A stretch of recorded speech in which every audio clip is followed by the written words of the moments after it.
Welcome to the Elijah Rising podcast. Elijah Rising is an organization empowering women recovering from sexual exploitation.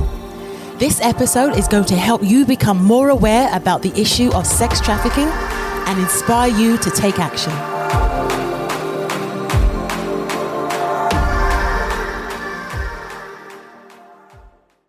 Hey, welcome to the podcast. I'm Adam, and today I am joined by Dr. Vanessa Bouché. Dr. Bouché is an associate professor of political science at TCU, just a little further north of us here today, creator of humantraffickingdata.org and co-founder of Savhera, a wellness company providing employment to survivors of sex trafficking in India and the United States. Welcome to the podcast, Vanessa. Thanks so much for having me. We're excited to have you.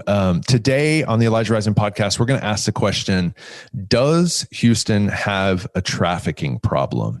And so, Vanessa, you are a well-known researcher of the issue of sex trafficking. You've been published numerous times in various journals and books. You are a principal investigator on a number of federally funded human trafficking projects.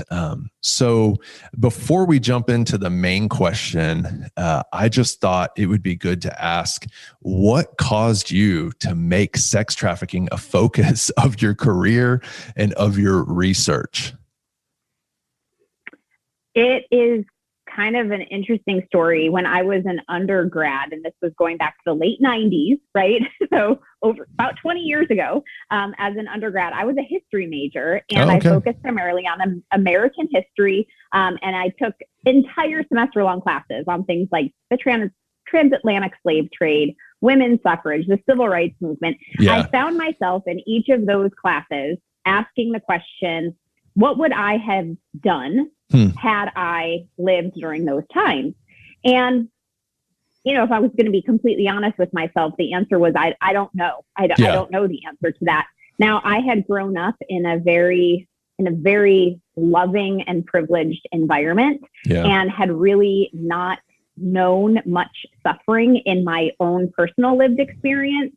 And really, when I was taking these classes, very much felt like, well, I know that there's still suffering in the world today, but maybe not to the extent that it used to be. Right? It was worse. Now it's better. Yes.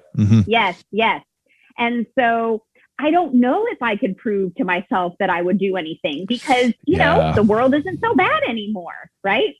And then I read Gary Haugen's book that he published called The Good News About Injustice. Yeah. And it completely rocked my world. And for the first time, I realized, oh, wow, the world is not as I've experienced it. And in fact, my experience is not common. It's actually the exception rather than the rule, globally speaking. Yeah. And now is my time to prove to myself that I will do something. I will stand in the gap and I will use my privilege that I've experienced in my life to privilege others. I'll set aside my own comfort. I'll set aside, the things that I want to achieve for myself and really kind of get my hands dirty on the issues that matter for other people and the suffering that people face every day. So I knew immediately upon finishing that book that I was going to do something in the realm of human rights, human trafficking. I didn't know quite what. Yeah. My path was extremely circuitous from that point forward. But finally, I landed, and I'll say, you know, in 2003, I was in Guatemala. I was doing an internship with the U.S. Embassy in Guatemala City. Wow. And someone from the JTIP office in Washington, D.C. came down, and they wanted to go out on the streets in Guatemala City to see kind of like the worst zone of Guatemala City. What did trafficking look like at the street level? And so at about midnight, we took them out with an NGO that works very carefully down there, Casa Alianza. And so we all went out on the street. We saw it at the street level, and I got physically sick to my stomach. Yeah. From seeing the injustice and from the sights and the sounds and the smells, I guess. Yeah. That's exactly right. And previous to that, I had traveled to developing countries and seen some stuff, but I had never seen girls in windows at, upstairs with pimps at the floor level, and literally girls who, look to be 10 years old, 11, 12 years old. Yeah. And I got sick to my stomach and I couldn't handle it. And so at that point I thought, well, maybe I'm not supposed to be kind of frontline worker, as it were, right? Maybe the work that I do in this space is supposed to use some different facet of my skill set, because clearly I don't have the stomach, literally, to handle, and long story short, in 2008, I found myself in my PhD program, and I was, I had in that, I guess, 10-year period, I had read every book that was coming out on modern day slavery, on trafficking. And there were two things that I noticed about it. Number one was that it was extremely international in nature. There was almost nothing written about trafficking in the United States. Right. And even up until that point in time, the TIP report didn't even report on trafficking in the United States. Right. Yeah. And so I thought, well, gosh, this is peculiar. How is it possible that there's trafficking happening everywhere else and not in the US? And I knew that wasn't true. It was just the way that the issue had been framed up till that point. And the second thing I noticed was that all of this stuff that I was reading was extremely anecdotal and journalistic in nature. And there was really no empirical evidence. And that started to become a problem, because then there were scholars that were saying, look, this is a moral, this is moral it's panic. A moral issue. This is just a bunch of, radical feminists married with evangelical Christians trying to come together to stop prostitution, Right. And the fact is, they have a point, because if we don't understand it from an empirical perspective, and we're only addressing it in this this one-off person said this, then absolutely their arguments are completely valid. Sure, and so absolutely. Yeah. I decided at that point that maybe, I could make a difference by bringing to bear my new statistical methodologies that I had, been working on in my PhD program to study human trafficking from an empirical standpoint in the United States, but then also globally. So that's kind of my trajectory. And it's even from there, it's taken many different pathways and many different routes, but that's how it all started. Yeah, I love that story, Vanessa. I mean, it's so fascinating for one, but it feels, it's so cool to hear you say like, well, I was, looking at history. I was informed by history, which caused me to think like, that's history, but what am I going to do? What am I going to do right now, right here? Right. And then you start looking around and it's like, the data wasn't there. It was a lot of anecdotal, stories and things like that. And so here's how I want to respond to that though. Like, I wonder, is that still the case? Like I am familiar with your research. That's why I've asked you to come onto the podcast. Right. But in my perception, in our perception here at Elijah Rising, doing this work, I've been doing anti-trafficking work for nearly a decade now. And it's still my perception that there is a severe lack of focused research on sex trafficking. I would say even still globally, but I hear you. I hear what you're saying. Like that really was the emphasis for so long, but most especially here in the United States, for us, when we do awareness events and things like that, or even responses to the podcast, sometimes it's like people ask all these questions and it just feels like it's constantly so difficult to come by data, to come by peer-reviewed research, to come by the statistics that often help us make the case that there is actually a problem. And often what we can find is vague or anecdotal, exactly what you're saying. Or the problem is just like really generalized or nationalized. Like it's even more difficult to find localized research. And so I got the question I was going to ask you, and I still want to, but I feel like I know what your answer is going to be now, but like, is that an accurate perception? Like, is this still a problem? And if so, like, what do you see as somebody who's in the field? Like, what do you see is, or are the biggest gaps in trafficking research right now? I definitely think that there's still a lot of questions that remain unanswered, for sure. Yeah. And there's so much research that still needs to be done. Absolutely. That's absolutely true. And it does have to be done, because what we're noticing now in the field, and I know you guys at Elijah Rising have probably experienced it a lot over the course of the last 6 months to a year, which is really bad information getting out into the public, just absolutely wrong, false information. And, information being spouted by QAnon and the children hashtag. My view is that bad information is bad for the movement. And so, yes, more work needs to be done. The biggest gap, honestly, like where to even begin. I think that, there's so many gaps. So I think it's helpful to break it down perhaps by thinking about the 3 Ps or even the 4 Ps or the 5 Ps. So prevention, protection, prosecution, and then partnership and policy. Okay. There are questions that remain within kind of breaking the issue down in those 5 different categories. And then I think it's also helpful as a framework for thinking about research questions to look at, okay, across those 5 Ps, what do we know about the supply, distribution, and demand? Right. So we talk about trafficking oftentimes in economic parlance because it is an economic issue. And so you have the supply, which is the victims, the distribution, which are the pimps and the traffickers, and then you have the demand, the buyers. And now when it comes to research on prevention, so now going back to looking at the Ps with respect to supply, distribution, and ban, the most research in that field has been done in terms of prevention with respect to victimization. So in other words, what are the vulnerabilities? What are the aspects? What are the things that create the vulnerabilities for particularly women and girls, but also trans youth and others to become victims for trafficking?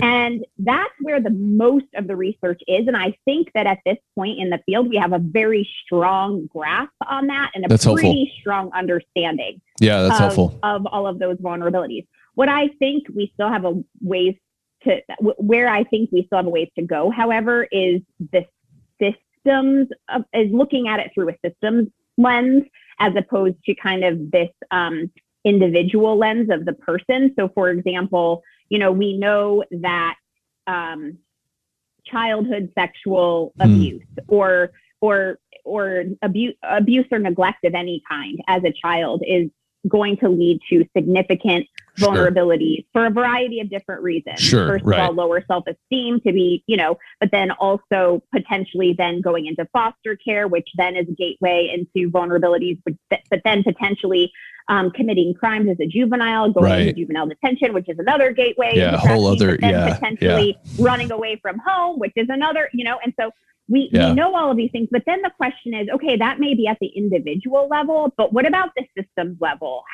What are the systems that we have in place that are potentially creating these problems, or if not creating, facilitating them or allowing them to persist? I think it's the systems level approach is somewhere we could go with that. Now, where I think we lack a lot of research is in terms of the question about prevention when it comes to traffickers and buyers. Okay. Yeah. So I've done some research on traffickers and, spent some time interviewing traffickers that were federally prosecuted in these cases. And what I found was that, in fact, the narrative that traffickers, at least sex traffickers, and this is not necessarily the case for those that traffic in labor trafficking. But for sex traffickers, there's this common narrative that they're only motivated by money. And I actually I push back on that. I don't, that's not where my research has led me. That's not the conclusion that my research has allowed me to reach. Now, money is definitely a part of it. There's no question, but it's not the money itself. It's what money gets you, which is power, influence, and esteem. And now those people have same push and pull factors as what we know to be those that make women and girls vulnerable to being trafficked for sex, except it pushes them in a different direction. And so I think there definitely, though, could be more of an understanding of how do we prevent individuals from feeling that selling other human bodies for sexual gratification is a viable way to gain esteem and gain power. And exert that power over other people. So that's another question. Same with buyers. And I think that, here we can, again, get into questions about childhood sexual abuse of boys and the extent to which that may create deviant sexual behavior as adult men, right. Where they possibly, starts with pornography, and that kind of serves as the gateway drug into purchase sex. And so there's not as much research on that. And I think part of the reason why is because it's so easy for us to demonize the traffickers and the buyers. And I think what we can all do a better job of maybe is like a more of a grace-based approach to say, they are victims of something too. That's right. Right. That's absolutely right. Yeah. And if we believe that, I'm a believer. And so I believe that, God is a God of redemption. I believe that he redeems. I think that that's what he does. And that's what he does really, really well. And if we believe that victims of trafficking can be redeemed, if we know the research and believe the research on the ways in which the brain can rewire itself. Yeah, that's right. Then we have to believe that for the traffickers and the buyers as well. Yeah. So that's an area of research that I think there's a lot of questions that are not yet answered and that haven't been focused on. And honestly, I could go on and on and on about the research questions. No, I think that's excellent. I'll stop there. We actually almost focused on like gaps in research for the entire episode here when we were planning. And so like hearing you talk, I'm like, man, we probably could do like a whole second episode on like, let's just talk about that, what you were just getting after, you know what I mean? But because I've literally talked about one of the P's. Right. Yeah. You only got to one, which I appreciate so much. I mean, you speak from such a place of like such clarity, which I appreciate, and just experience. But I don't know if it was Dr. Melissa Farley who said this, but like one of the definitions we use for trafficking here at Elijah Rising, we're trying to help people understand the problem is like trafficking is the exploitation of vulnerability. And so we love that idea of it, like to convey to people, the depth of the problem and what actually leads to trafficking is that exploitation of vulnerability. And it's so important for people to remember that it's not just those women and the children that we're trying to reach, but it's the trafficker and it's the buyer too. We have to look at it as a holistic system, and attack it, work on it from every angle, which is really what you're getting at there. And just the need for research on how to do that best. And I feel like the pornography, angle of it has really come into the limelight, especially through the work of Exodus Cry and what they're doing around Trafficking Hub and stuff like that, which we're very appreciative of. But I appreciate you saying like, there needs to be more work around this. And so that was an excellent answer. Let me ask this in your research, because I know you've done some research around like public opinion and things. Do you think people in the United States, like maybe some people that are listening and watching us right now, do you think people in the United States really believe that human trafficking is a major problem where they are, like where they live? I think you're in Dallas, right? You're in the DFW area. We're in Houston, but pick any major city, pick any small town. Do people get it? I mean, do people think that they have a problem where they are?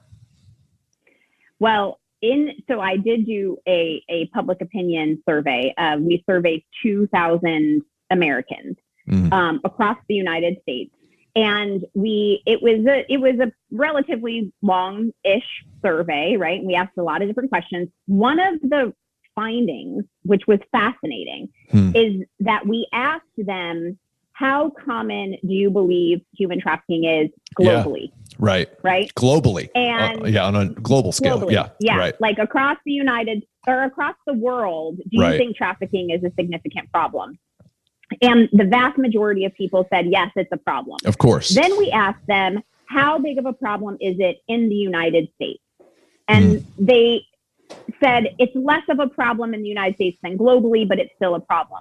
Then we asked them, how big of a problem is it within your state, within your specific state in the United States? Less of a problem than in the United States. And then how big of a problem do you think it is in your locality? Yeah. It's not a problem here, right?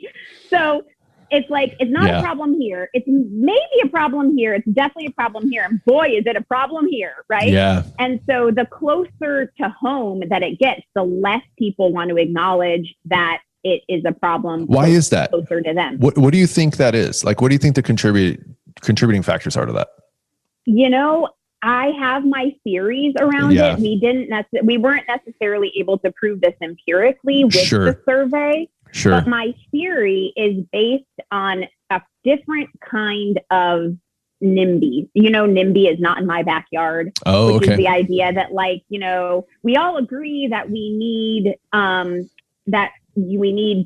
to put our garbage somewhere, but we don't want to have the sewage in our backyard, right? Right. And I think with trafficking, it's a different type of not in my backyard. It's a type of not in my backyard where it's kind of like, if it exists in my backyard, then that is acknowledging that there's something not right in my backyard. Yeah. And I probably need to do something about it. Exactly. It comes real close to home. It comes to me and my actions and my choices. Yes, yeah. Exactly. Yeah. And so that's what I think it's about. I think that it's in this space in particular, it's very comfortable to kind of other it. Yeah. And so it's like, well, that's a horrible problem for them, you know? And so acknowledging that it's close to home means that there's something close to home that I'm not comfortable with. And if that's the case, then it implicates me to do something. Yeah, that's right. And I don't want to do something. Yeah, because comfort and, fill in the blank. We're going to take a break in the podcast. And so when we come back on the other side, we're going to ask Dr. Bouché, does Houston have a trafficking problem? Hang with us. 4 years ago, we started making candles in my kitchen because we had a dream to empower women recovering from sex trafficking.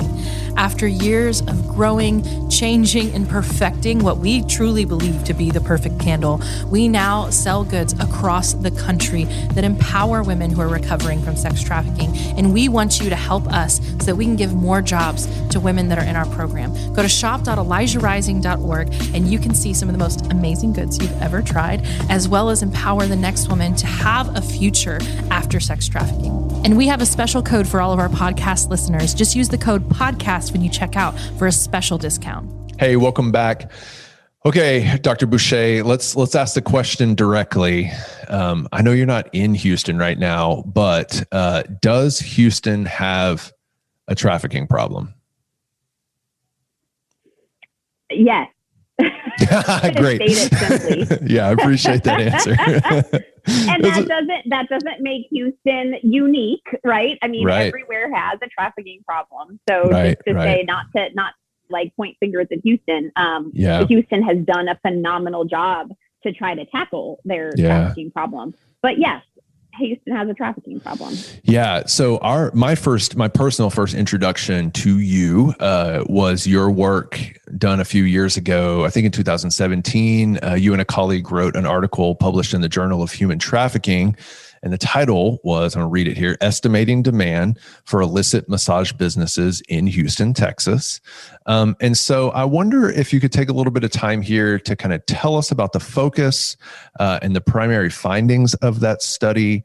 And then like a secondary follow-up question to that will be, why did you pick Houston for that? And so just to set the context a little bit first is, this is a study, Dr. Bouché is going to talk about this study if you're listening, if you're watching, but this is a study that has really, really informed the work of Elijah Rising. I mean, we reference it all the time. We use it in most of our awareness presentations, in all the ways that we try to mobilize the city to tackle the issue of trafficking. We point to this study, which is the main reason why I asked Dr. Bouché to come on the podcast today, was really to get to this study and to tell us about it. So what did you find? What was the focus? And then why Houston? So first of all, we found that the illicit massage industry in Houston, Texas, grosses approximately $107 million annually. That's a lot of money. So that was the big finding. Yeah. Now, it is a lot of money, and it to put it in context or to put it in perspective, the illicit massage industry is just one sliver of the overarching underground sex economy in any given city, including Houston. So we're talking about 107 million for one segment of the commercial sex economy. Yeah. So like that doesn't include the cantina trade that we have in the city. That doesn't include like the Bissonnette track. That doesn't include what's happening in strip clubs in the city. That doesn't, there's a long list. This is just one form that the injustice takes in Houston. Yeah. Great note. Yep. It doesn't include online prostitution. Right. So I think that that's really important to say, like, we can list out, as you said, we could list out all of the other venues of commercial sex and where we know sex trafficking takes place, and say, well, wow, if 107 million is just one aspect of it, man, it's a big economy. Yeah. So there, and we estimated that there's roughly 12 customers per day at each establishment. So that was kind of overall what we found. The reason that we did this study was there were a couple different reasons. The first is that there's really not a lot of research on the illicit massage industry. And so that was one reason to kind of make a foray into that type of work, and specifically looking at that one sector. The other reason is that, there's studying demand and estimating demand is difficult to do. And there have been not a lot. Actually, there's not been a lot at all. There's been a couple studies that have examined demand for online prostitution, specifically by looking at responses to ads that are placed. And so, you'll post a fake ad and then see how many people call, et cetera. But from who calls about the ad to who actually shows up to make the transaction we don't know what that ratio is necessarily. Sure. And so to really understand the exact amount of money that is being transacted, you kind of have to actually see who shows up, who is showing up, who is going in the door. And the only way to do that is to count people, actually count them, And so we kind of just figured out a way that we would count the people that went in the door. And it just, it helps that there's an online review board for illicit massage businesses. And those review boards kind of give us an average amount that the average person pays when they go into the illicit massage business. They provide information on what the door fee is, and then what the extra tip amount is that they provide. Yeah. And so we were able to use all of that information that we scraped off of the online review boards and kind of, couple it with the demand estimates that we did by counting people that walked in order to then, extrapolate out to all of the massage businesses in Houston to get to that 107 million number. And Houston, one of the reasons we chose Houston is because it actually is one of the cities with the largest number of illicit massage businesses listed on this particular review site. Yeah. Just so that your listeners are aware, there are more illicit massage businesses in Houston than there are McDonald's or Starbucks. Yeah. Yeah. Yeah. And you guys, you and your colleague, you showed that because you collected, you identified how many IMBs did you identify in the study? Well, initially we scraped over 300 from the review site. But then we did a bunch of research and were able to discern that about 82% of those were actually open. So we figured that there's about 18% that at any given time may be listed on the site, but may have closed. Now, the thing to note about them is when they close, that doesn't mean they're closed permanently. Right. Usually they close temporarily and open up either in the exact same location under a different name, or in a different location. But nevertheless, we ended up it was like, I think 280 something that were total across Houston. Yeah. And I wonder, in that study, and we'll put a link to it in the show notes if you're kind of listening to this going, oh my gosh, how can I get my hands on that? And Dr. Bouché, we'll give her a chance to tell us where you can find all of her research at the end of the show. She's got a great website where that's kind of collected. But in your study, I wonder, like, is there anything that really stood out to you as somebody who, you know, you're not just a researcher, you care about the issue. And I think I can, if I may be so bold to make an assumption, but I think you care about the human beings that are being sold in those businesses. So what kind of jumped out at you as you looked at the research, as you counted those heads, as you figured out the dollar amounts? What was a surprise to somebody like you? There's a lot of things that were surprising. I mean, after we had that number in Houston, we did some additional calculations to try to extrapolate out to the entire country. And obviously, you know, there are some methodological issues with it. Like I would like to have a little bit more precision in doing that, but overall, this is over a $2 billion industry in the United States. Just the IMBs. Just the IMBs. I mean, that is shocking. That was shocking to me.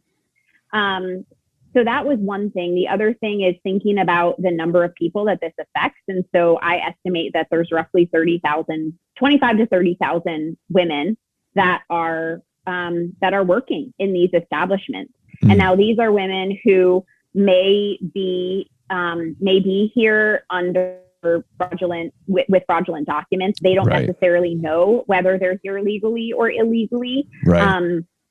You know, they are most likely in some form of debt bondage to the people that brought them here, which is the whole organized crime ring. And I mean, this is a lot of people that are being impacted. Yeah. And then the other thing that I think is really shocking to note is looking at who's showing up to buy these services. And there's no profile at all. It's everybody from multimillionaires driving Porsches, literally. I mean, we've seen everything from Porsches show up in the parking lot to like beater cars, right? And everything in between. Yeah. Minivans. Wedding rings, not wedding rings. I mean, the whole gamut. And so, it's the other thing that was surprising for me in Houston in particular, which actually has not been the case in every other city that I've done. So I've also done this similar study for Atlanta and for Denver. Yeah. And, but in Houston, the high demand time was during the lunch hour between 12 p.m. and 2 p.m. in the afternoon. And so that's also really, really shocking to me and disturbing to think about. Yeah. I mean, it's men on lunch breaks. I mean, it's just, I mean, that's what that says, right? I mean, that's what that means. Yeah. And it is disturbing. It should be disturbing. And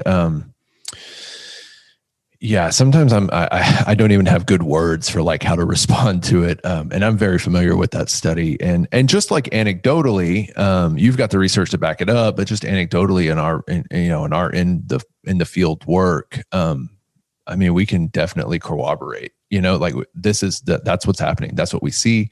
That's the truth. I mean, your research just confirms what we see with our own eyes every day. Yeah. So why does any of this matter though to the average citizen? If somebody's watching us right now, if somebody's listening to us right now in their car driving around, or maybe they're watching us on YouTube on their phone or whatever, what's the main takeaway, do you think? Like what do we want them to hear? What do we want them to know?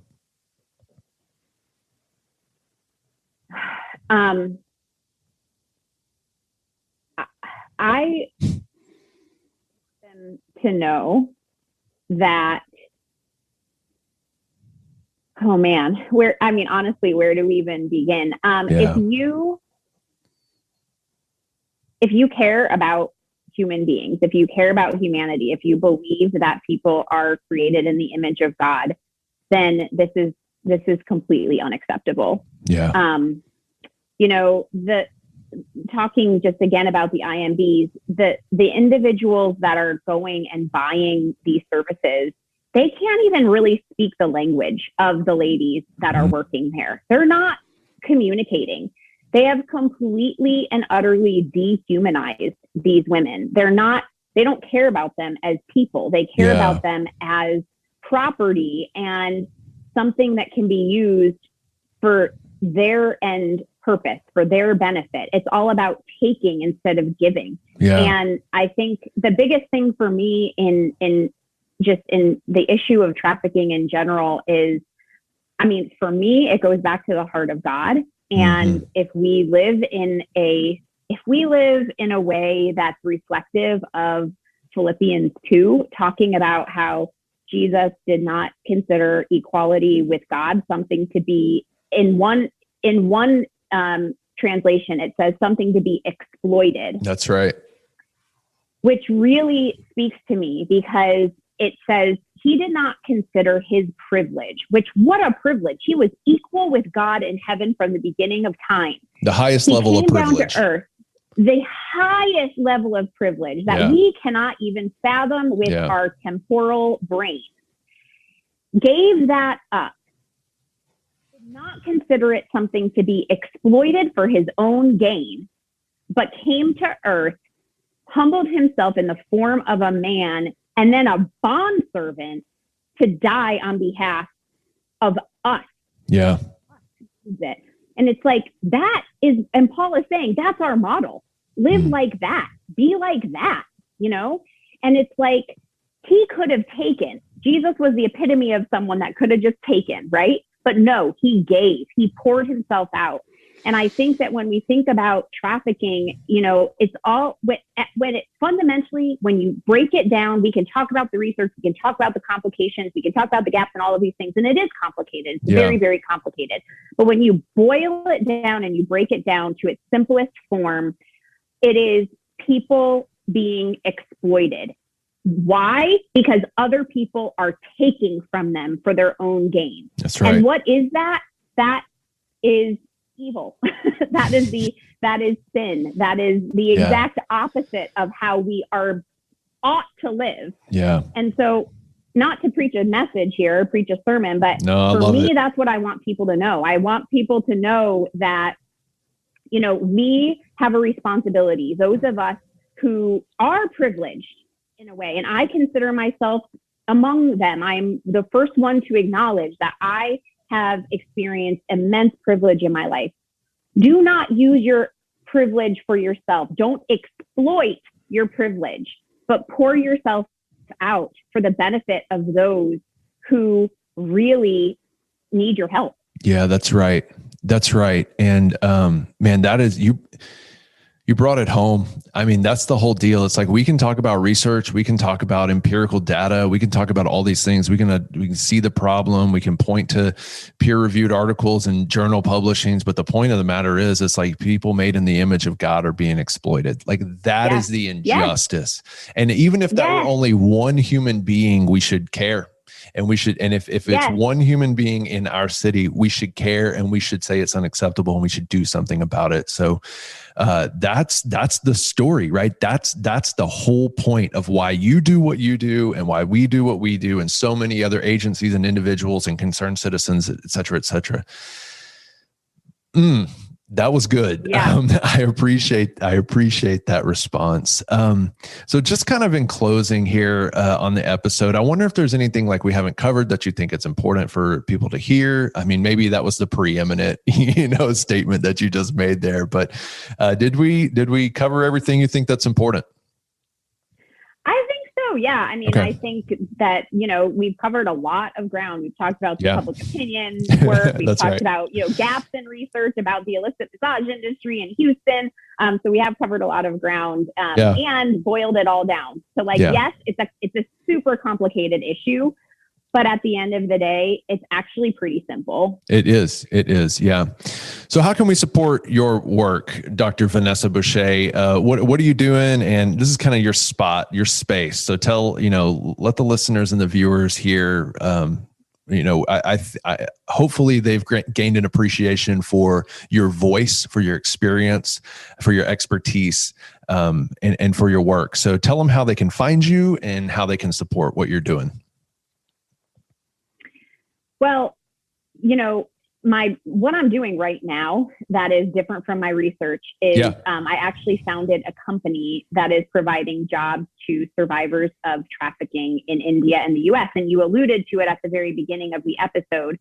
That's really the best way for people to support my work and to support not me, don't support me, but support the women that we're serving. And, I think on the heels of what we were talking about before, the question of, how do you know you're making an impact? How do you know you're making a dent? Oh, there's so much. Where do you even start? So you start with the one person, you start with the one. And so I found myself leading a study abroad on transnational human trafficking in India. And there was one woman who said to me, I don't want to tell you my story. You're just going to exploit my story. Yeah. And that makes you no different than the people that exploit my body. Wow. And when I asked her what she needed, she said, I need dignified employment to get out of this dirty business. And she was the one. And that's why, I don't like it when people say, be the voice for the voiceless. That's hogwash to me because nobody is voiceless. That's right. Hey, that's right. Come on. The problem is us. The problem is we're not listening because we're too busy talking as I talk, right? But she spoke, and all she needed was someone to listen. All she needed was someone to listen and someone with the ability to act on her need. And so that was why Savhera was birthed. Savhera was birthed to give this one woman a job. And now we are employing 7 survivors of trafficking in India. They have all moved out of the brothels. They are all now living completely independent lives. And they have learned how to read and write, and they're gaining new skills, and their confidence has just gone through the roof. And then we also have 2 survivors in the US so far that we are providing jobs to. And, we've seen tremendous outcomes from the work and just like the complete transformation that's taking place in their lives. But it's at the end of the day, though, it's not about outcomes. It's about obedience.